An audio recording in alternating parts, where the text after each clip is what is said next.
I thought my house was haunted. Then I found the truth. Story. So this guy wakes up in the middle of the night to this weird scratching noise coming from downstairs. He swears his place is haunted because this noise just keeps happening every night at 2:13 a.m.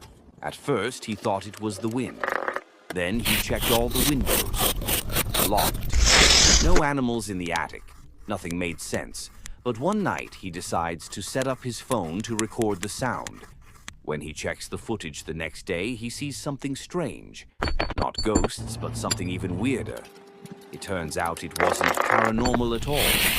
There was a loose floorboard under his kitchen sink, and every night when the pipes got cold, the wood would shrink and snap, making that eerie sound. He literally thought his house was haunted, but it was just old plumbing and shrinking wood. Moral/ending.